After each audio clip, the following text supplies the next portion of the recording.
Hello दोस्तों, आपका स्वागत है एक और नॉलेजेबल इंटरेस्टिंग वीडियो में। आज इस वीडियो में हम बात करने वाले हैं about about one of the very interesting section of income tax act 1961। हाँ जी, आज इस वीडियो में हम बात करने वाले हैं सेक्शन 115 BBE के बारे में, which is a very very interesting section और one of the most favourite section है ये इनकम टैक्स डिपार्टमेंट का। क्या कारण है कि इनकम टैक्स डिपार्टमेंट को जो है ये सेक्शन बहुत ज़्यादा पसंद आता है? इसका एक बहुत इम्पॉर्टेंट कारण ये है कि इस पर्टिकुलर सेक्शन में जो टैक्स रेट है, इस पर्टिकुलर सेक्शन में जो टैक्स रेट है वो बहुत ज़्यादा हाई है। मतलब आप ये मान लीजिए कि आपको लगभग लगभग इनकम के बराबर का या फिर हो सकता है उससे ज़्यादा भी जो है आपका tax plus interest plus penalty का जो है वो पेमेंट आपको करना पड़े, अगर आपके ऊपर ये भयानक, ये ड्रैकोनियन सेक्शन जो है सेक्शन 115 BBE अगर आपके ऊपर अप्लाई हो जाता है तो। So today in this video will going to discuss about lot of things about this particular section 115 BBE. I will going to tell you some important case laws of section 115 BBE of Tribunal, High Court and Honorable Supreme Court. Section 115 BBE में 2016 में एक बहुत important amendment आई थी नोटबंदी के दौरान। 15 दिसंबर 2016 को इस सेक्शन में एक बहुत इंपॉर्टेंट अमेंडमेंट जो है वो प्रपोज की गई थी। उस अमेंडमेंट पे जो है वो भी बहुत बड़ा डिस्प्यूट है कि वो अमेंडमेंट जो है वो प्रोस्पेक्टिव है या रेट्रोस्पेक्टिव है, उसकी एप्लीकेबिलिटी प्रोस्पेक्टिव मानी जाएगी या रेट्रोस्पेक्टिव मानी जाएगी। और कुछ इंपॉर्टेंट केस लॉस के बारे में हम बात करेंगे। सेक्शन 115 BB में अफेक्टिव टैक्स रेट क्या बैठती है वो बात करेंगे। 271(1)(c जो है वो 115 BBE अप्लाई होने के बाद अप्लाई होगा या नहीं होगा वो बात करेंगे। सेट ऑफ का बेनिफिट मिलेगा, लॉस सेट ऑफ का बेनिफिट मिलेगा या नहीं, will going to discuss about that. आपको स्लैब का बेनिफिट जो है वो इस सेक्शन में मिलेगा या नहीं वो हम जो है वो डिस्कस करने वाले हैं। तो आप अगर सेक्शन 115 BBE के बारे में अगर पूरी नॉलेज चाहते हैं तो please stay tune with us for the entire video. Will going to discuss about lot of interesting things about this section 115 BBE, which is one of the most draconian, which is one of the most dangerous section of Income Tax Act 1961। हाँ जी, तो आइए शुरू करते हैं section 115 BBE complete analysis with relevant case laws. अगर आपकी कोई query है रिलेटिंग टू सेक्शन 115 BBE और relating to the family of sections of section 68, 69, 69A, B, C, D, अगर इनसे रिलेटेड आपकी कोई क्वेरी है तो you can ask that query to us by writing in the comment box. We will try to reply to you as soon as possible. Yes, so stay tuned with us for the entire video. So let's begin a beautiful discussion about section 115 BBE. So let's first talk about what the section says. The language of the section is where the total income of an SAC includes any income referred to in section 68, 69, 69A, 69B, 69C, 69D. मतलब के the entire family of section 68 जिसमें आते हैं section 68, 69, 69A, B, C और D, अगर SSC की income में इन sections वाली इनकम इंक्लूडेड है और एसएससी ने उस इनकम को अपनी रिटर्न ऑफ इनकम में जो है वो शो किया है eight the time of furnishing of return of income under section 139, और या फिर वो इनकम डिटरमाइन की गई है बाय द असेसिंग ऑफिसर, तो जो है अंडर क्लॉज ए, तो आपको इनकम टैक्स पे करना है किस रेट से? The amount of income tax calculated on the income refer to in clause A and clause B is at the rate of 60%। हाँ जी, ये सेक्शन में 60% लिखा हुआ है, बट अगर आप अफेक्टिव टैक्स रेट देखें तो it will go up to 84% plus section 234B और 234C का ब्याज। 234B और 234C का जो इंटरेस्ट है वो भी आपको पे करना पड़ेगा। It is not just 60%, it may go more than 84% even after including interest liability of section 234B as well as section 234C। हाँ जी, तो ये इतना भयानक सेक्शन है। अगर 1 लाख रुपए के अनएक्सप्लेन्ड क्रेडिट के एडिशंस आपके असेसमेंट के दौरान हो जाते हैं तो आपको लगभग उतना ही अमाउंट जो है वो टैक्स में पे करना पड़ेगा। क्यों? क्योंकि 60% की बात तो सिर्फ 115 BB कहता है, उसके ऊपर सरचार्ज भी लगेगा, उसके ऊपर एजुकेशन सेस भी लगेगा, उसके ऊपर पेनल्टी भी लगेगी और उसके ऊपर इंटरेस्ट भी जो है वो चार्ज किया जाएगा। तो ये कहता है सेक्शन 115 बीबीई। और सेक्शन 115 बीबीई कब लगेगा? जब आपकी इनकम में वो अनएक्सप्लेन्ड क्रेडिट्स, वो अनएक्सप्लेन्ड इन्वेस्टमेंट्स, वो अनएक्सप्लेन्ड एक्सपेंडिचर अगर आइडेंटिफाई होते हैं, कोई unexplained money, Boolean, jewellery, asset identify होती है, कैश आइडेंटिफाई होता है, कोई अनएक्सप्लेन्ड क्रेडिट, कोई अनएक्सप्लेन्ड एंट्री आइडेंटिफाई होती है, तो ही आपके ऊपर सेक्शन 115 बीबीई एप्लीकेबल हो सकता है। Otherwise this section may not be applied in your case. हाँ जी, अभी देखते हैं ये सबसेक्शन 2 क्या कहता है। Notwithstanding anything contained in this act, no deduction in respect of any expenditure और अलायंस और set off any loss shall be allowed to the assessee under any provisions of this act in computing his income referred to in clause A, B of subsection 1. What this subsection 2 says? This subsection 2 says that at the time of calculation of tax as prescribed by section 115 BBE, we will not be going to give you benefit of any deduction, right? Any set off losses, ये benefit जो है हम आपको नहीं देंगे। और interestingly one thing that I like to share with you is कि आपको स्लैब रेट का बेनिफिट भी नहीं मिलेगा। जो स्लैब का बेनिफिट मिलता है 2.5 लाख रुपए का, 2.5 लाख रुपए तक कोई टैक्स नहीं है as per the slabs prescribed under income tax, तो आपको उस स्लैब का बेनिफिट भी जो है वो नहीं मिलेगा। टैक्स रेट जो अप्लाई होगी वो 0 से अप्लाई कर दी जाएगी। आपको स्लैब रेट का बेनिफिट सेक्शन 115 बीबीई में जो है वो बिल्कुल भी नहीं मिलेगा। So this is the intensity, this is the I would say one of the most draconian provision in the Income Tax Act 1961, that is section 115 BBE. Next is Memorandum to the Finance Bill 2012 on section 115 BBE. The first time this section 115 BBE was introduced in the Finance Bill 2012, and at that time the tax rate was just 30%. उस समय पे tax rate सिर्फ 30% थी इस particular section में। मतलब आपकी जितनी भी इनकम होगी without giving benefit of basic exemption limit, of any deduction, of any set off losses, you are liable to pay 30% of the tax. But right now the position is entirely different. The tax rate is not 30%, but the tax rate as prescribed in the section is 60%, and the effective tax rate is going up to 84%. उसके बारे में बात करेंगे कि उसके ऊपर और क्या क्या जो है वो लगने वाला है। तो जब ये सेक्शन लाया गया, सेक्शन 115 बीबीई फाइनेंस एक्ट 2012 में, तो फाइनेंस एक्ट 2012 में जब ये सेक्शन प्रपोज किया गया, so what was the intention of the government in bringing that section in the finance act 2012, that in case of individual HUF no tax is levied up to the basic exemption limit. जो individual और HUF होते हैं उनके case में basic exemption limit तक जो है वो कोई टैक्स चार्ज नहीं किया जाता। Therefore, in these cases, no tax can be levied on these deemed income if the amount of such deemed income is less than the amount of basic exemption limit. Deemed income मतलब वो income जो section 68 से लेकर के section 69D की category में fall होती है। Even if it is higher, it is levied at the lower slab rate. मतलब कि अगर उस कैटेगरी की डीम्ड इनकम है सेक्शन 68 से लेकर सेक्शन 69D तक, अगर उसका अमाउंट स्लैब रेट के अमाउंट तक आता है तो उस पर कोई टैक्स नहीं लिया जाता, या फिर अगर टैक्स में भी आता है तो उस पर जो है वो लोअर टैक्स रेट लगा दिया जाता है in order to cover the practice of laundering of unaccounted money. हाँ जी, यहाँ पे सेक्शन 115 बीबीई को लाने का सबसे बड़ा पर्पज़ ये है कि हमें मनी लॉन्ड्रिंग की प्रैक्टिसेस को रोकना है। हमें मनी लॉन्ड्रिंग की प्रैक्टिसेस को रोकना है। जो लोग मनी लॉन्ड्रिंग की प्रैक्टिसेस करते हैं by using the basic exemption limit benefit, तो उस प्रॉब्लम को एड्रेस किया इस पर्टिकुलर सेक्शन ने, सेक्शन 115 बीबीई ने। So the heart and the spirit of section 115 BBE lies in addressing the problem of money laundering. अगर किसी पर्टिकुलर केस में मनी लॉन्ड्रिंग वाला एंगल नहीं है तो you can take the shelter of the memorandum explanation to the finance act 2012। वहाँ पे जो है आप ये क्लियरली देख सकते हैं that it is written in the memorandum that people used to use this deemed income provision for laundering of money.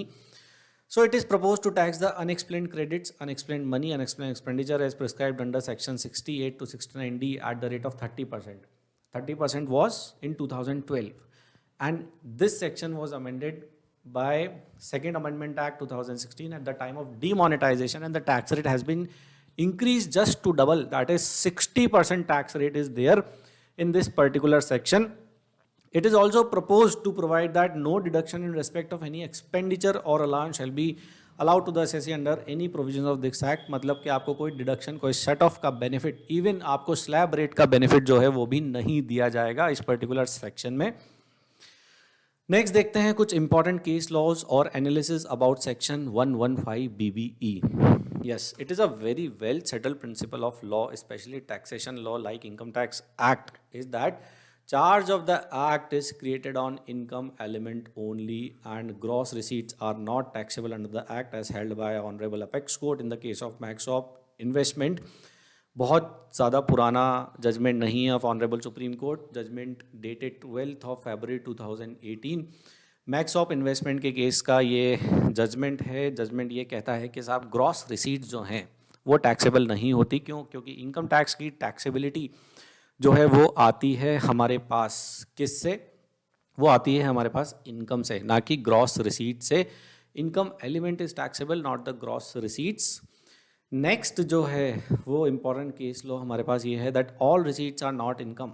अगर आप ये प्रूव कर पाएँ कि जो रिसीट है वो इनकम नहीं है. क्यों? क्योंकि वो कैपिटल रिसीट भी हो सकती है, because capital receipts are not taxable in income tax act. और वो रिसीट सेक्शन 10 की रिसीट भी हो सकती है, that is exempt, which is not covered under the taxation purview of income tax act 1961. अगर आप ये प्रूव कर पाएँ तो सेक्शन 115 BBE से जो है आप बाहर जा सकते हैं.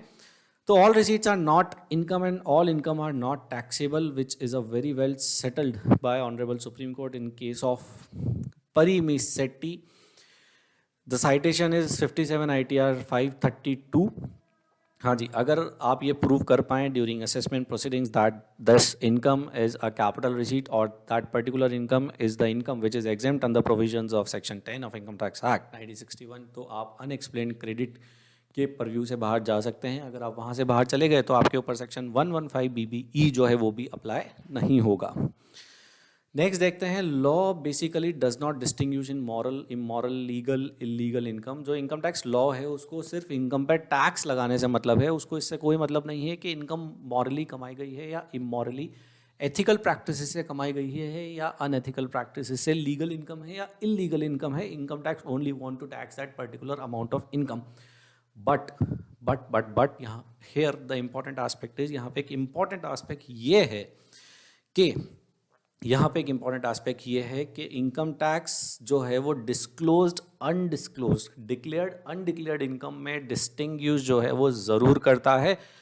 अगर अनडिक्लेयर्ड इनकम है, अनएक्सप्लेन्ड इनकम है, तो आपके ऊपर सेक्शन 115 BBE जैसे प्रावधान जो है वो लगाए जा सकते हैं और आपसे higher rate of tax without giving benefit of slab rates, without giving benefit of deductions, without giving benefit of set off losses जो है वो हायर रेट ऑफ टैक्स से जो है आपसे टैक्स वसूली की जा सकती है. अगर आपके ऊपर सेक्शन 115 BBE लगते हैं तो इनकम टैक्स एक्ट जो है वो डिस्टिंग्विश करता है between explained, unexplained, declared, undeclared, disclose, undisclosed income के बीच में.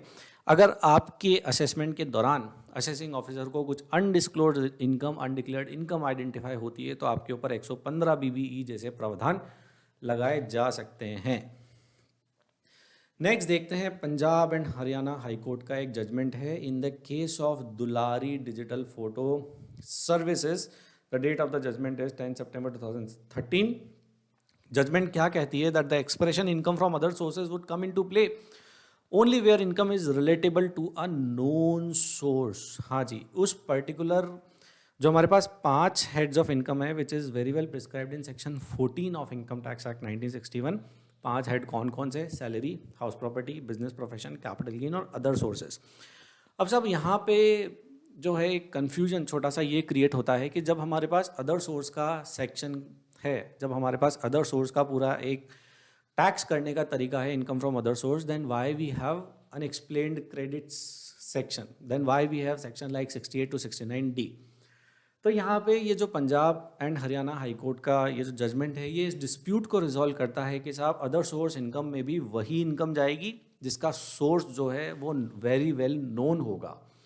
ऐसा नहीं है कि अनएक्सप्लेन्ड क्रेडिट है, अनएक्सप्लेन्ड इनकम है, उसको भी आप जो है वो अदर सोर्स में ले जा रहे हैं. अदर सोर्स में उसको इसलिए नहीं ले जा सकता क्यों? क्योंकि अदर सोर्स में अगर आप ले जाते हैं तो आप स्लैब का बेनिफिट ले सकते हैं, डिडक्शंस आप क्लेम कर सकते हैं और आपके ऊपर जो रीजनेबल रेट ऑफ टैक्स है, जो लोअर रेट ऑफ टैक्स है, वो अप्लाई हो जाएगी। मतलब कि आपके ऊपर जो पेनल प्रोविजन है, जो कंपनसेटरी प्रोविजन है लाइक सेक्शन 115 BBE, वो आपके ऊपर अप्लाई नहीं होगा। तो it is I am also in with the judgement that this is a good judgement के अदर सोर्स की इनकम जो है, उस अदर सोर्स के हेड का नाम अदर सोर्स ज़रूर है, वो ये भी कहता है कि कहीं और टैक्सेबल नहीं होगी तो यहाँ पे टैक्सेबल हो जाएगी, बट वो ये नहीं कहता कि जो अनएक्सप्लेन क्रेडिट्स हैं, जो सेक्शन 68 से 69D की इनकम है, उसको भी आप अदर सोर्स में ले आएँ। This law or the act never says this. Where the income is not relatable to any known or bona fide sources, it would necessarily be brought to tax as considered as income of the assessee under section 68. Next judgment देखते हैं Amritsar ITAT in the case of Sri Inderjeet Mehta. The date of the judgment is 30th November 2017. ये judgement क्या कहती है? The surrender made on account of sundry credits, repair to building and advances to staff has been held to be relatable to business, whereas only in respect of cash it was held to be non relatable to business. वो income, वो sundry credits, वो repair to building और वो advances to staff which are relatable to business, तो वो आपकी income from business मानी जाएगी। वो कभी भी आप सेक्शन 68 से लेकर के सेक्शन 69D के परव्यू में उसको नहीं ले जा सकते हैं। बट जो अनएक्सप्लेन्ड कैश है, जो आपका कैश है, जो आइडेंटिफाई हुआ ड्यूरिंग सरेंडर, जो एसएससी ने बताया जो सर्च टीम है उसको, तो वहाँ पे जो कैश है, if it is not related to business, उसका बिजनेस एक्टिविटी से कोई कनेक्शन, कोई नेक्सस प्रूव नहीं होता है, तो वो that cash component can be very well chargeable to tax as per rate prescribed under section 115 BBE। क्यों? क्योंकि वो 68 से लेकर के 69D में अनएक्सप्लेन्ड क्रेडिट्स, अनएक्सप्लेन्ड मनी जो है वो उसको आइडेंटिफाई करके सेक्शन 115 BBE उस पर लगाया जा सकता है। पर वो इनकम जिसका बिजनेस एक्टिविटी से डायरेक्ट नेक्सस प्रूव हो जाता है, उस इनकम के ऊपर जो है आप सेक्शन 115 BBE अप्लाई नहीं कर सकते हैं।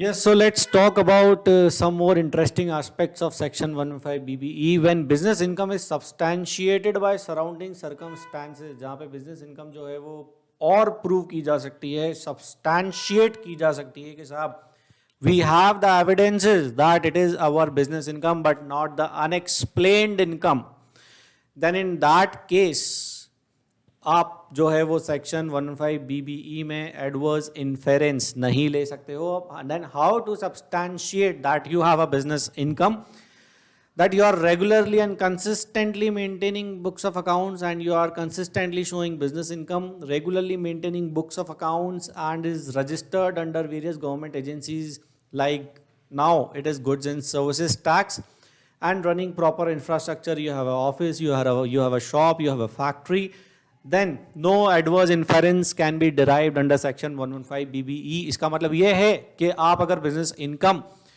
जो है वो अर्न करते हैं और कोई अनएक्सप्लेन क्रेडिट आइडेंटिफाई होता है और उस अनएक्सप्लेन क्रेडिट जो है वो कहीं ना कहीं बिजनेस इनकम में टैक्स होना था, तो it is your responsibility to prove the nexus of that particular credit with the business income. आपको प्रूव करना पड़ेगा वो कि जो नेक्सस है उस क्रेडिट का बिजनेस इनकम से जाता है। अगर ये प्रूव हो जाता है तो आपके अगेंस्ट में सेक्शन 115 BBE का नेगेटिव इन्फेरेंस जो है वो नहीं लिया जा सकता। मतलब उस पर्टिकुलर इनकम पे जो नॉर्मल टैक्स है वो आपको चुका देना है।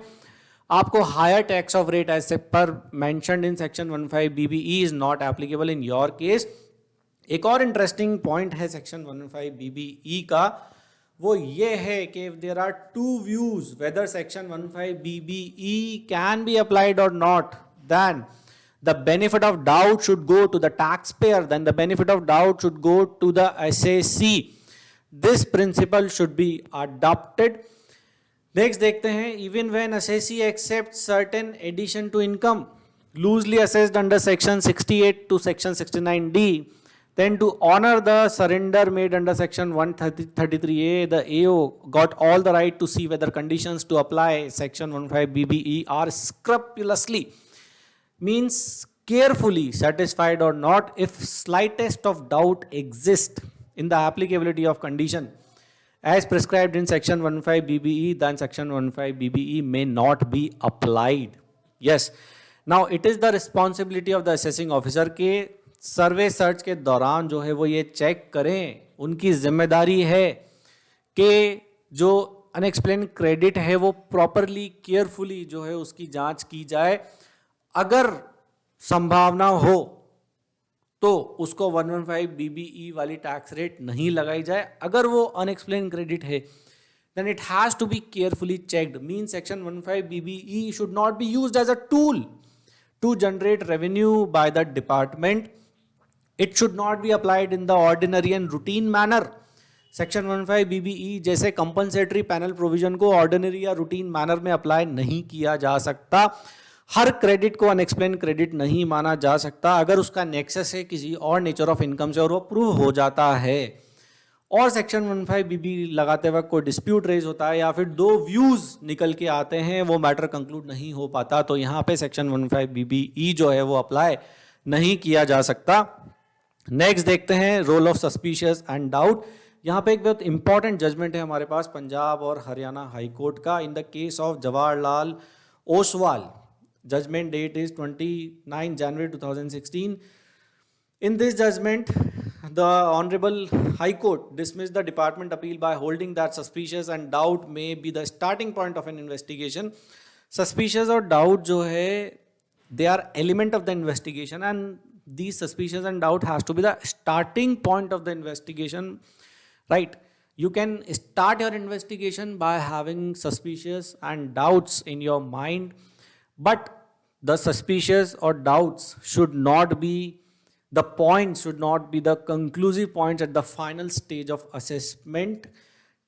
Take the place of relevant facts. आपको relevant facts और material जो है वो consider करना पड़ेगा while concluding the matter. You cannot conclude the matter only on the basis of your doubts and suspicion when deeming provision like section 68 is sought to be invoked. मतलब कि आप अपनी investigation doubt और suspicion से trigger तो कर सकते हो, इनिशिएट तो कर सकते हो, but at the time of conclusion कि इस पे सेक्शन 15 BB लगाना है या नहीं लगाना है या फिर ये एक अनएक्सप्लेन क्रेडिट है या नहीं है, at that time you have to consider the facts, you have to consider the material which is available on record. Invoking of deeming provision, the revenue cannot draw an inference based upon suspicious or doubt or perception of culpability, means perception of fraud, perception of fault, or on quantum of the amount involved, particularly when the question is of one taxation under deeming provision. साहब revenue जो है, जो departmental officers हैं, वो सिर्फ और सिर्फ suspicion और डाउट पे जो है वो इनकम को असेस नहीं कर सकते हैं. वहाँ पे डाउट, परसेप्शन, कल्पेबिलिटी और क्वांटम ऑफ अमाउंट जो है वो बहुत ज़्यादा इंपॉर्टेंट फैक्टर नहीं है. What are the important factors are the facts and the material which are available on record. ये आपको ज़्यादा कंसिडर करने हैं इंस्टेड ऑफ द सस्पिशियस और doubt which you have in your mind, specially at the time of applying deeming provisions of income tax act like section 68 to 69D. Thus, neither suspicion, doubts, nor the quantum shall determine the exercise of jurisdictional AO. Further, a deeming provision requires assessing officer to collect relevant facts and then confront the assessee. Deeming provision ये कहते हैं कि साहब ठीक है, आपके दिमाग में suspicious है, doubt है, तो आप उसको substantiate करें, आप relevant facts जो है वो obtain करें, material collect करें, उसके बाद जो भी आपका view रहता है उन facts को consider करते हैं, उसके बाद आप assessee को confront करें, who is required to explain incrementing facts, and in case he fails to give a proper credible information, the assessing officer may validly raise an inference of deemed income. उसके बाद जो भी material facts और information assessing officer के पास है उनको use करते हुए वो असेसी को कन्फ्रंट करे और असेसी उसके बाद भी कोई एक्सप्लेनेटरी सबमिशन, कोई रीजनेबल सबमिशन, कोई एक्सेप्टेबल सबमिशन नहीं देता है, तो आप जो है नेगेटिव इन्फेरेंस असेसी के अगेंस्ट में ले सकते हैं, डीम्ड इनकम असेस कर सकते हैं under section 68 to 69D.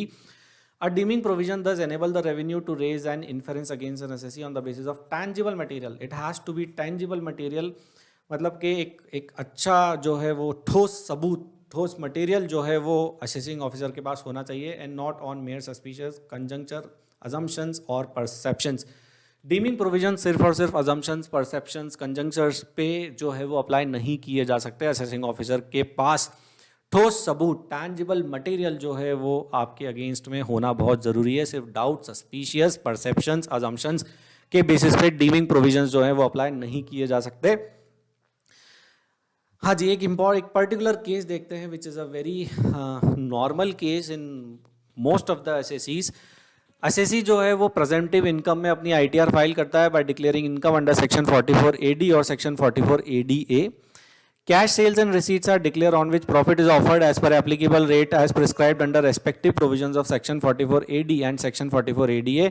During assessment, assessing officer is not satisfied on genuineness of cash sale etc. Assessee then accordingly in section 68 to 69 read with section 15 BBE whether AO's action is correct. Assessing officer ने क्या किया? Assessing officer उसकी cash sale से satisfied नहीं था, उस cash cell से जिसको वो ऑलरेडी इनकम में डिक्लेयर कर चुका है और उस कैश सेल के कंपोनेंट पे वो प्रॉफिट पे टैक्स भी चुका है अपनी इनकम में। तो असेसिंग ऑफिसर जो है वो उस 44 एडी या फिर एडीए में डिक्लेयर की गई सेल को जो है वो अनएक्सप्लेन्ड क्रेडिट मानते हुए सेक्शन 68 से लेके 69 डी के किसी भी पर्टिकुलर सेक्शन में टैक्स कर देता है और उस पर सेक्शन 115 बीबी लगा देता है। तो क्या यहाँ पे असेसिंग ऑफिसर का जो एक्शन है क्या वो सही है? तो आइए देखते हैं। मेरे हिसाब से ये एक्शन जो है बिल्कुल भी सही नहीं है। एक सपोर्टिंग जजमेंट है हमारे पास in of Gujarat High Court in the matter of Vishal exports. Judgement कहती है firstly receipts and sales even though cash directly can not bodily lifted to section 68। साहब जो कैश सेल है आपकी, आप एज इट इज उसको उठा के सेक्शन 68 में टैक्स नहीं कर सकते।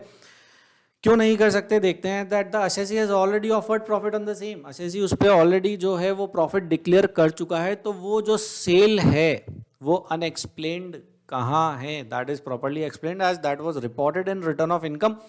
और उस पर्टिकुलर सेल पे असेसी जो है वो प्रॉफिट डिक्लेयर करके उस पर टैक्स दे चुका है इन प्रेजेंटिव इनकम। आप एक तरफ उस प्रॉफिट को भी एक्सेप्ट कर रहे हो और उस पर्टिकुलर सेल को, उस पर्टिकुलर कैश सेल को सेक्शन 68 में 69 में अनएक्सप्लेन्ड क्रेडिट मान के भी ऐड कर रहे हो। Means it amount to double taxation of income as held by honourable Gujarat court in the case of Vishal Exports. ये आप बिल्कुल भी नहीं कर सकते हैं। सेम पर्टिकुलर कैश सेल पे असेसी ने प्रॉफिट भी डिक्लेयर किया और आप उस पर्टिकुलर कैश सेल को ही अनएक्सप्लेन्ड क्रेडिट मान के दोबारा से ऐड कर रहे हैं। It amounts to double taxation of income. ये बिल्कुल भी संभव नहीं है, जो कि हेल्ड किया गुजरात हाई कोर्ट ने इन case of Vishal exports. Next देखते हैं, अगर एसएसी हर साल रिटर्न फाइल करता है, अपनी ट्यूशन इनकम जो है वो उसमें दिखाता आ रहा है फ्रॉम पास्ट मेनी ईयर्स, जो कि कभी भी चेंज नहीं हुई, डिस्टर्ब नहीं हुई, और सेक्शन 15 बीबीई के आने के बाद असेसिंग ऑफिसर ने जो है उसके ऊपर सेक्शन 68 टू 69 डी लगाने की कोशिश की to the set tuition income by alleging that it is laundering of unaccounted money to get basic exemption benefit whether the attempt is lawful। देखते हैं क्या है। इंडिया में बहुत सारे इनकम टैक्स रिटर्न्स में tuition income as other source income जो है वो डिक्लेयर की जाती है consistently over the many years. तो 115 बीबी आने के बाद असेसिंग ऑफिसर ने सेक्शन 68 टू 69 डी उस केस में लगा दिए गए। As per legislative intent, burden to apply section 15 BBE and section 68 to 69 rest on the revenue shoulder। सबसे पहला burden to apply 15 BBE is on the shoulder of the revenue, is on the shoulder of the departmental officer। उन departmental officers को ये prove करना पड़ेगा कि ये जो tuition income है ये किस तरीके से, what are the reasons which I am taking with me as a valid reason that I am assessing income under section 68 to 69D। The burden cannot be discharged only on the basis of assumptions and presumptions। आप सिर्फ और सिर्फ assumptions और presumptions के basis पे अपना burden discharge नहीं कर सकते। आपके पास relevant facts, relevant materials होने चाहिए। That has to be tangible material, right? For the cogent material is to be brought on record by the necessary inquiry and examination। उसके लिए आपको inquiry करनी पड़ेगी, उसके लिए आपको जो facts, material, information है उसको examine भी करना पड़ेगा। Straight away applicability of section 15 BBE and section 68 to 69D treating tuition income as unexplained money may be defeated by consistency principle। हाँ जी, आप कंटिन्यूसली कंसिस्टेंसी प्रिंसिपल से ट्यूशन इनकम अपनी आईटीआर में as other source income declare करते आ रहे हैं ओवर द मेनी ईयर्स। आपके पास प्रॉपर एजुकेशनल क्वालिफिकेशन है, आपके पास प्रॉपर सेटअप है एक ट्यूशन सेंटर का, छोटा ही हो भले से, तो आपकी इनकम जो है on the consistency principle as you are declaring it over many years, सिर्फ और सिर्फ अजम्पशंस और प्रजम्पशंस के बेसिस पे इसको अनएक्सप्लेन्ड क्रेडिट मान के टैक्स नहीं किया जा सकता, और आपसे जो आपका स्लैब रेट का बेनिफिट है वो आपसे छीना बिल्कुल भी नहीं जा सकता। यहाँ पे एक और क्वेश्चन अराइज होता है कि सेक्शन 15 BBE क्या summary assessment as prescribed under section 143(1), मतलब सीपीसी प्रोसेसिंग के दौरान क्या सेक्शन 15 BBE लगाया जा सकता है? No, it is absolutely no, because applying section 15 BBE is a argumentative issue, it is highly contentious and it is a moot issue. So summary assessment के दौरान where there is no human intervention, the entire assessment is done by the systems, by the computers. तो यहाँ पे section 15 BBE जो है वो apply नहीं किया जा सकता। एक और इंटरेस्टिंग सिचुएशन जो है वो अराइज होती है कि क्या कमिश्नर ऑफ इनकम टैक्स, जिसके पास सेक्शन 263 के रिवीजन की पावर्स हैं, वो क्या अपनी रिवीजन की पावर सेक्शन 115 BBE को लगाने के लिए कर सकते हैं? My reply to this is no, it is not possible. क्यों? क्योंकि सेक्शन 263 में साफ साफ लिखा हुआ है that the powers under section 263 can be used when the matter is erroneous and it is prejudicial to interest of the revenue. If on applicability of section 15 BBE, 15 BBE की applicability के बाद जहाँ पे दो व्यूज अराइज होते हैं, because जहाँ पे भी दो व्यूज अराइज हो सकते हैं, वो मैटर कभी भी erroneous जो है नहीं हो सकता, and erroneousness in the assessment is I would say is an essential ingredient for revision under section 263.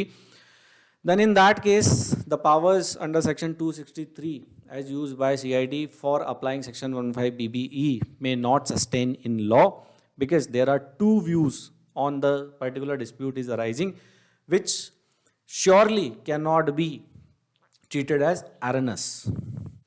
Amendment in section 15 BBE, हाँ जी, अब taxation law second amendment bill 2016 से जो है सेक्शन 15 BBE की टैक्स रेट जो है वो 30% से बढ़ा करके 60% जो है वो कर दी गई, जस्ट डबल कर दी गई subsequent to demonetisation announcement of high denomination note, ताकि लोग जो है वो 5-5 लाख रुपए अपने बैंक अकाउंट में जमा करा दें, जिससे उनको जो स्लैब रेट का बेनिफिट है वो मिल जाए और उनकी टैक्स लायबिलिटी जो है वो जीरो हो जाए। इस चीज़ को प्लग करने के लिए टैक्स रेट 30% से बढ़ा करके कर दी गई 60%। Ensure that defaulting assessees are subject to tax at higher rates and stringent penalty provisions will apply. तो जिन लोगों ने अपनी ब्लैक मनी बैंक में जमा कराई और वो इनकम टैक्स के नोटिस जिनके पास आए, तो उनके ऊपर डिपार्टमेंट की इंटेंशन ये थी टैक्स रेट बढ़ाने की कि उनके ऊपर 30% की जगह अब 60% जो है वो टैक्स रेट 115 BBE में अप्लाई हो जानी चाहिए थी। हायर रेट ऑफ टैक्स जो प्रपोज की गई by taxation law second amendment act 2016, it is whether it is retrospective और इट इज़ प्रोस्पेक्टिव, ये भी एक बहुत बड़ा डिबेटेबल इशू रहा कि साहब ये जो रेट जो है वो second taxation law second amendment act 2016 में प्रपोज की गई, ये एक रेट्रोस्पेक्टिव अमेंडमेंट है या एक प्रोस्पेक्टिव अमेंडमेंट है। It was a highly disputed issue. तो यहाँ पे जो सेक्शन 15 BBE में जो हायर रेट प्रपोज की गई, as per the amended section, even it was assumed to be the income of the assessee prior to the date when the bill was passed by the parliament on 29 November and the assent of the president was granted to it on 15 December 2016. तो ये जो higher rate of tax है ये कब से apply होगी? Retrospectively apply होगी या फिर 15 दिसंबर 2016 के आगे की इनकम पे अप्लाई होगी? It is a big question. इस पर भी एक छोटी सी चर्चा जो है वो कर लेते हैं। In case of section 15 BBE, there was no amendment proposed by Finance Bill 2016. Finance Bill 2016 के द्वारा section 15 BBE में जो है वो amendment proposed नहीं की गई थी, जो कि लोकसभा में प्रेजेंट हुआ था on 29 February 2016 for the assessment year 17-18. The tax rate has been increased from 30% to 60% in the Second Amendment Act 2016, but not in the Finance Act or the Finance Bill 2016. The increase in the tax rate as per section 15 BBE is not a procedural change. ये कोई procedural change नहीं है, but it is a substantive change. And when there is a substantive change proposed in the law, and when there is a substantive change proposed in the law, that particular change or that particular amendment is to be treated as prospective, not retrospective, because it is not a procedural change, but it is a substantive change. Here we have one supporting judgment of Honorable Supreme Court of India, that is Vatika judgment of Vatika Township announced by Honorable Supreme Court. The citation of the judgment is 367 ITR 466. This particular judgment talks about in favor of the taxpayer that where the amendments are proposed, the amendment has to be prospective, not retrospective. See, one established rule is that unless a contrary intention appears, a legislation is preferred not to be intended to have a retrospective operation. जब act में particularly specifically pointed नहीं है कि साहब ये amendment retrospective है, जब तक उस अमेंडमेंट को रेट्रोस्पेक्टिव नहीं माना जाएगा. और सेक्शन 115 BBE को अमेंड करते वक्त सेक्शन में ऐसा कहीं भी नहीं लिखा था स्पेसिफिकली कि ये अमेंडमेंट रेट्रोस्पेक्टिव होने जा रही है. The idea behind the rule is that a current law should govern only current activities, which is a very general principle कि जो साहब मौजूदा कानून है वो मौजूदा एक्टिविटीज़ को ही कवर करेगा, वो पुरानी एक्टिविटीज़ पीछे की एक्टिविटीज़ को कैसे कवर कर सकता है? How it is possible? Law passed today can not apply to the event of the past. जो लॉ आज पास हो चुका है वो पुराने पिछले बीते हुए इवेंट्स पे अप्लाई कैसे हो सकता है? It will going to be an injustice proposition. One principle is law known as लैक्स प्रोस्पिक्ट नॉन रेस्पिक्ट. Law looks forward not backward. Law हमेशा आगे देखता है, पीछे नहीं देखता. As observed in Phillips versus Eyre, a retrospective legislation is contrary to the general principle that legislation by which the conduct of mankind is to be regulated and when introduced for the first time to deal with the future acts ought not to be changed the character of past transactions carried on upon the faith of an existing law. So you can take support of Vatika Township judgment of Honorable Supreme Court of India and you can prove your ground that the amendment which is proposed in section 115 BBE was not a retrospective amendment but it is a prospective amendment, means which is effective from 15th of December 2016. In a case where there was an omission in the former legislature, जहाँ पे former legislature मतलब पुराने law में ऐसा लगता है कि साहब कोई omission रह गया, कोई error रह गया, कोई mistake रह गई, उसको ठीक करने के लिए amendment लाया गया है तो वो retrospective हो सकता है. That amendment can be retrospective. But इस particular case में जहाँ पे tax rate जो है वो 30% से 60% कर दी गई. The tax rate was applicable till 14 December 2016. जो टैक्स रेट थी 30% वो 14 दिसंबर 2016 तक एप्लीकेबल रहेगी, which was specifically given in section 115 BBE itself by the Finance Act 2016. There was no amendment proposed in the said tax rate. It was only as per Amendment Act. The tax rate was increased. There was no former omission in the legislature. कोई पुराने law में कोई omission, कोई mistake, कोई error नहीं था. यहाँ पे जयपुर ट्रिब्यूनल का एक केस लॉ हमारे पास है in the matter of Utsav cold storage has held that respective operation of a law should not be given as to affect alter और destroy an existing right and create a new liability or obligation. You can take support of this judgment as well of Honorable Jaipur Tribunal in case of Utsav Cold के साथ जो retrospective operation of law है that should not give effect to alter, destroy or damage the rights which is created by new liability or new legislation. The liability increased as per section 115 BB is indirectly penal in nature. हाँ जी, जब आप जो है 60% tax rate लेते हैं तो आप लेते तो उसको टैक्स रेट बोल के हैं बट इट इज़ डायरेक्टली और इनडायरेक्टली अ पेनल प्रोविजन. कहीं ना कहीं आप जब नॉर्मल टैक्स रेट से ज़्यादा टैक्स रेट ले रही हो तो उसका इन्फरेंस ये आता है कि आप कहीं ना कहीं टैक्स पेयर को जो है वो पेनलाइज कर रहे हो. तो it is in the nature of penal provision. Higher rate is introduce when the income is taxed under 6 sections for which assessing officer is not satisfied with the explanation of the assessee. Since this is penal in nature, retrospective applicability of amended section 115 BB should not be permitted. Penal nature के provisions तो कभी भी retrospectively apply नहीं हो सकते. क्यों? क्योंकि section 115 BB में जो टैक्स रेट 30% से 60% बढ़ा के की गई, इट इज़ मोर और less in the nature of penal provision. It is more और less nature in the case of compensatory provision और अ डिटरेंट प्रोविजन. तो इन प्रोविजंस को रेट्रोस्पेक्टिवली अप्लाई नहीं किया जा सकता. तो अफेक्टिव टैक्स रेट क्या बैठती है साहब? 60% टैक्स रेट तो 115 BBE कहता है कि ये लगनी है, उसके ऊपर 25% का सरचार्ज लगना है, उसके ऊपर 10% पेनल्टी भी लगनी है एज पर सेक्शन 271AA(C). तो फाइनल टैक्स रेट जो आपके पास आएगी 4% एजुकेशन सेस मिला के, वो आएगी लगभग 84%। अगर 1 लाख रुपए का अनएक्सप्लेन क्रेडिट आइडेंटिफाई हुआ तो उस पर 84,000 रुपीज़ आपको देने हैं। अभी मैंने इसमें 234B और 234C का जो इंटरेस्ट है वो इंक्लूड नहीं किया है। इसका मतलब अगर आप सेक्शन 234B और C का इंटरेस्ट भी इंक्लूड कर दें तो ऐसा हो सकता है कि 1 लाख रुपए के अनएक्सप्लेन क्रेडिट पे आपको 1 लाख रुपए से ज़्यादा tax, surcharge, education cess, penalty, interest, ये सारी चीज़ें मिला के आपको 1 लाख रुपए से ज़्यादा पे करने पड़ जाएं। इतना भयानक सेक्शन है ये section 115 BBE। Provided that 10% penalty is mentioned in section 271AA(C) shall not be leviable when the income under section 68 to 69D has been included in the return of income and tax has been paid on or before the end of the relevant previous year. Section 271AA(C) की penalty जो है 10% वो माफ़ कर दी जाएगी अगर आपने unexplained credit अपनी रिटर्न ऑफ इनकम में दिखा दिया और रिलेवेंट प्रीवियस ईयर से पहले उस पर टैक्स चुका दिया, तो साहब आपके ऊपर जो 10% की पेनल्टी का प्रावधान है वो पेनल्टी जो है आपके ऊपर नहीं लगाई जाएगी। क्यों? क्योंकि कुछ लेवल तक तो आप डिपार्टमेंट की एज में सच्चे हैं, इसलिए आपको पेनल्टी का जो बेनिफिट है वो दे दिया जाएगा। डिडक्शन और सेट ऑफ का बेनिफिट जो है वो आपको नहीं मिलेगा, चाहे आप ये अनएक्सप्लेन क्रेडिट की इनकम अपनी रिटर्न ऑफ इनकम में दिखा रहे हैं तब भी नहीं मिलेगा। वो एंगल डिफरेंट है कि असेसिंग ऑफिसर ने असेसमेंट करी और उसने अनएक्सप्लेन क्रेडिट्स आइडेंटिफाई किए सेक्शन 68 69 के, तब तो नहीं ही मिलेगा।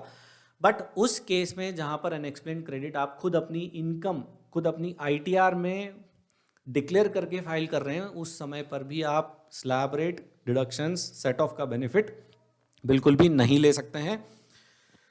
हाँ जी, एक इम्पॉर्टेंट जजमेंट है हमारे पास बजाज सन्स लिमिटेड का। ये इम्पॉर्टेंट जजमेंट क्या कहती है बजाज सन्स लिमिटेड के केस में? Judgment is given by Chandigarh tribunal. The provision of section 68 to 69D are not attracted on the surrendered amount of ₹15 lakh. जब भी सर्च ऑपरेशंस की जाती हैं तो डिपार्टमेंट की हमेशा ये इंटेंशन रहती होगी कि जो मैक्सिमम सरेंडर्ड अमाउंट है वो अनएक्सप्लेन क्रेडिट में ले जाया जाए। क्यों? क्योंकि उस पर सेक्शन 115 BBE एप्लीकेबल होगा और उस पर लगभग 84% की टैक्स लायबिलिटी क्रिएट तो हो ही जाएगी। तो यहाँ पे सीधा सा हम ये नहीं कह सकते कि साहब जो भी सरेंडर अमाउंट है वो सीधे सेक्शन 68 से 69D के प्रोविजंस में फॉल करेगा। यहाँ पे हमें प्रॉपर जो है वो फैक्ट्स को एग्जामिन करना पड़ेगा, रिलेवेंट इन्फॉर्मेशन को देखना पड़ेगा कि साहब वाकई में जो सरेंडर है जिस तरीके से वो किया गया है वो वाकई में सेक्शन 68 से 69 के अंदर में आता है या नहीं आता है। तो यहाँ पे बजाज सन्स लिमिटेड के केस में ट्रिब्यूनल क्या कहती है कि जो 15 लाख रुपए ऑफर किए गए इन surrender, that is in case of any discrepancy found in the books of accounts. However, in actual, neither any unexplained investment nor any unexplained expenditure was found during the search action. So, the provision of section 115 BBE were not attracted. Tribunal ने ये बोला कि जो 15 लाख रुपए का surrender किया गया, जो 15 लाख रुपए सरेंडर किए गए, that was due to some discrepancies, irregularities found in the books of accounts. और कोई अनएक्सप्लेन इन्वेस्टमेंट, अनएक्सप्लेन क्रेडिट जो है वो सर्च के दौरान हमें नहीं मिला देखने को। तो यहाँ पे सेक्शन 115 BBE जो है वो एप्लीकेबल नहीं होता, because the trigger point, the initiator of section 115 BBE are section 68 to 69D। अगर सेक्शन 68 to 69D अप्लाई नहीं होते हैं तो सेक्शन 115 BBE भी अप्लाई नहीं हो सकता। अभी taxable in which year? Section 68 to 69D में अगर कोई इनकम होती है और वो असेसमेंट के दौरान आइडेंटिफाई हुई, असेसिंग ऑफिसर ये कहता है कि साहब ये तो 10 साल पहले की एंट्री है, which is still continuing in my books of accounts and I can not explain it. तो ये 10 साल पहले की एंट्री है तो आपको 10 साल पहले वाले असेसमेंट ईयर में इसको असेस करना चाहिए था। You are not allowed to assess it right now. No, this is not the case. Section 68 to 69D is to tax the income as per deeming fiction in the year in which the entry asset representing the deemed income is found to be created or invested or under possession without identifying such income to the actual year in which it was generated or acquired. जिस साल में entry asset जो है वो या फिर खर्चा किया गया या एसेट एक्वायर की गई या क्रेडिट आपने लिया उस पर्टिकुलर ईयर में एसेट जनरेट हुई उस पर्टिकुलर ईयर में, ज़रूरी नहीं है कि आपका असेसमेंट हो ही जाए। यहाँ पे सेक्शन 68 और 69D की टैक्सेबिलिटी ऑफ इनकम तब अराइज होगी जब ये एंट्री, जब ये क्रेडिट, जब ये एसेट अनएक्सप्लेन्ड है और असेसमेंट के दौरान जो है वो ऑफिसर को मिल जाती है, that is identified in the year in which it is identified, it is taxable irrespective of the fact that when it was incurred, when it was generated. Peak credit benefit, यहाँ पे एक और important aspect arise होता है section 68 से 69D के matter में कि कोई अनएक्सप्लेन क्रेडिट की एंट्री है और एक कॉरस्पॉन्डिंगली अनएक्सप्लेन एक्सपेंडिचर भी है। एक अनएक्सप्लेन क्रेडिट की एंट्री है और एक कॉरस्पॉन्डिंगली अनएक्सप्लेन एक्सपेंडिचर है, तो क्या इन दोनों एंट्रीज को स्क्वायर ऑफ किया जा सकता है, सेट ऑफ किया जा सकता है एक दूसरे से? क्यों? क्योंकि अगर स्क्वायर ऑफ और सेट ऑफ करते हैं आप तो आपकी टैक्स लाइबिलिटी जो है वो रिड्यूस हो जाती है, या फिर अगर दोनों का अमाउंट इक्वल है तो वो टैक्स लाइबिलिटी जीरो हो जाती है। स्क्वायर अप किया जा सकता है, बट यहाँ पे एक कंडीशन ये है that the destination of each inflow and outflow entry is identifiable and found to be common. ये अगर आप प्रूव कर सकते हैं तो वो स्क्वायर अप हो सकता है, मतलब कि डबल टैक्सेशन जो है वो संभव बिल्कुल भी नहीं है। जो हमें केस लॉ इस पॉइंट पे सपोर्ट करते हैं of honourable Supreme Court in the case of Anantharam Veerasinghaiah and company, citation है 123 ITR 457 of honourable Supreme Court of India. एक अनएक्सप्लेन क्रेडिट जो है वो सेट ऑफ हो सकता है अनएक्सप्लेन एक्सपेंडिचर से, provided condition to be satisfied is that is to be found common and each inflow and outflow is clearly identified। अगर वो कॉमन है, एक ही पैसा है, आपने पैसा लिया, उसी पर्टिकुलर अमाउंट को आपने एक पर्टिकुलर एक्सपेंडिचर में एक्सपेंड कर दिया और दोनों ही अनएक्सप्लेन्ड हैं, तो इन दोनों को सेट ऑफ जो है वो किया जा सकता है। यस, अभी सेक्शन 271(1)(c) की पेनल्टी सेक्शन 115BBE के प्रोविजंस को अप्लाई करते वक्त लगेगी या नहीं लगेगी, ये भी एक डिस्प्यूटेबल इशू है। ये सेटल किया गया High Court in the case of by Gujarat High Court in the case of Kirit Dahyabhai Patel versus assistant commissioner of income tax, citation is 280 CTR 216। The Honorable High Court has held that in this particular matter is that the tax rate as specified in section 115BB is already penal in nature, is already compensatory in nature।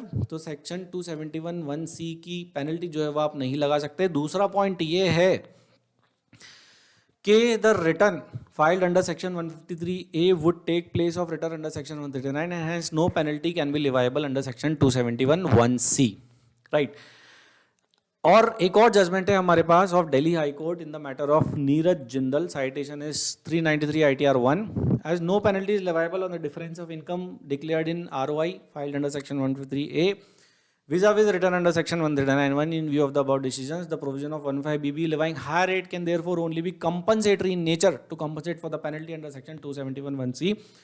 मतलब कि section 115BBE में जो tax rate mentioned है, which is that is already tax rate of penalty nature, that is already tax rate of compensatory nature, तो यहाँ पे section 115BBE भी लगा दिया, 271(1)(c) भी लगा दिया, then it is levying of double penalty on the taxpayer which is not correct as per law.